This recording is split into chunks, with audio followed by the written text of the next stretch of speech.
I've run into a situation that I was hoping I wouldn't run into when I started my travel journeys, but I have. And that is deciding which city to settle down.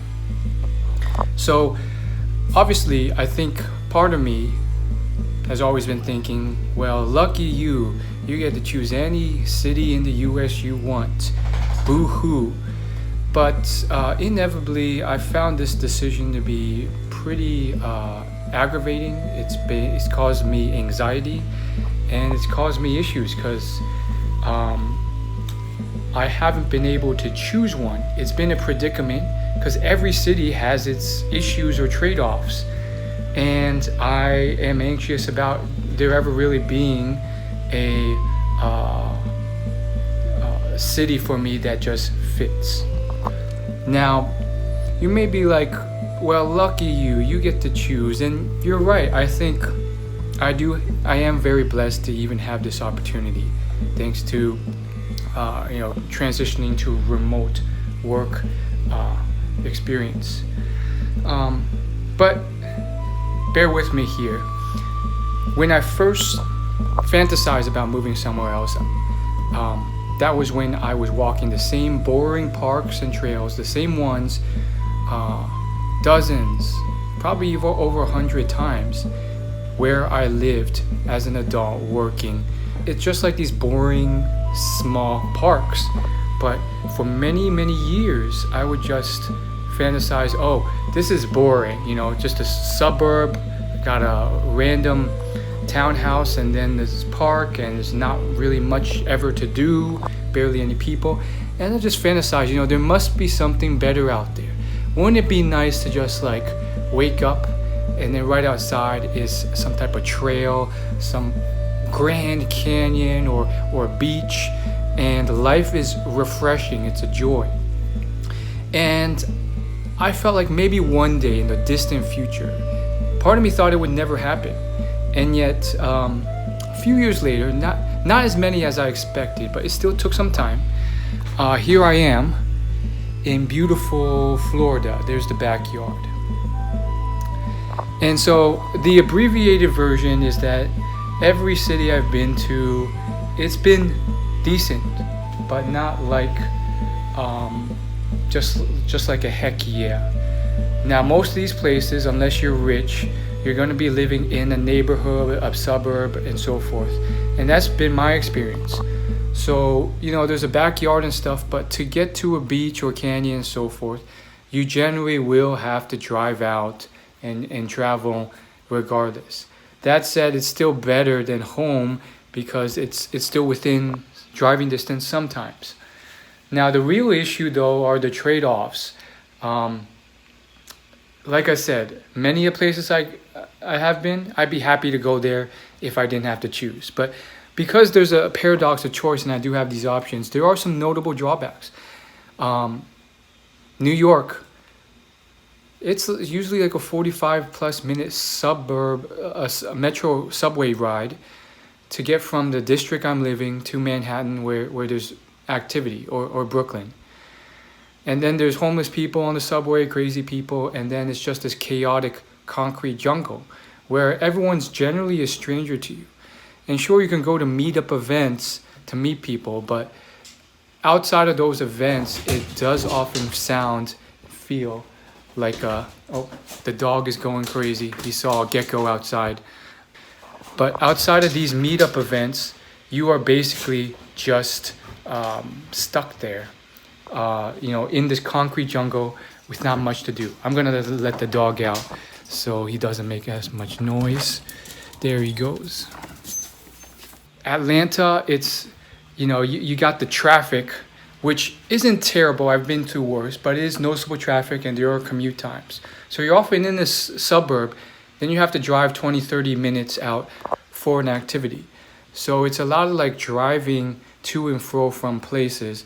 And to me, a lot of these cities, which I thought would be it's a lot of just kind of commuting and traffic, and there's people walking by, which is great, but you can feel kind of alone in a crowd still, unless you're actively going to social events.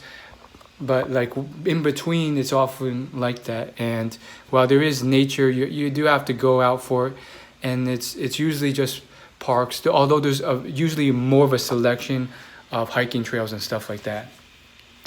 Smaller cities or towns like the Outer Banks, Greenville, Asheville, while they can be great in their own ways, often there's usually some good nature right nearby. They're often lacking in many other things, like all the social activities and things that I would need to meet people, meet women, and so forth. So ultimately, there's someone who's been following me for a while, who's always been very supportive. He's actually been a coaching student of mine, and he commented on a video, and I really appreciated the comment he made, which is essentially, do it for yourself, not for others' opinion. Choose the city that works for you. You'll know it in your gut when it happens.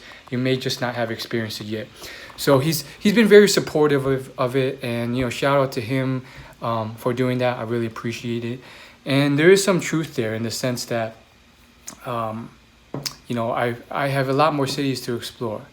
Now, part of me, the fear is that I may go to all these and still not find my place, because I hear the West Coast is expensive and cost of living is actually a thing I'm factoring in.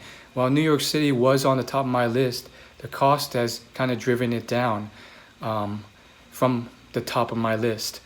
And so I also hear the girl-guy ratio on the West is terrible, especially in places like San Francisco and Seattle. But there are other places that may be better, like Texas, Austin, Texas, Las Vegas, Los Angeles. But Los Angeles can be superficial. So you got all these factors going, and it's rather a conundrum, because here I am with this freedom and this choice, not unlimited choice, because I think if I was much richer, then things would be different. I could just get a beachfront house or something right near like a canyon in Utah or Colorado. But even still, I have so much opportunity within reason on where to choose. And so, it's really up to me to do the research, consider places and cities I may have not considered. But I do know I do skew personally to larger cities. And I do know that I don't need to stress too much, because it won't be anytime soon, hopefully, when I have to choose. Because I've still only just touched the East Coast, most of the East Coast, but not the middle or Midwest or the West. I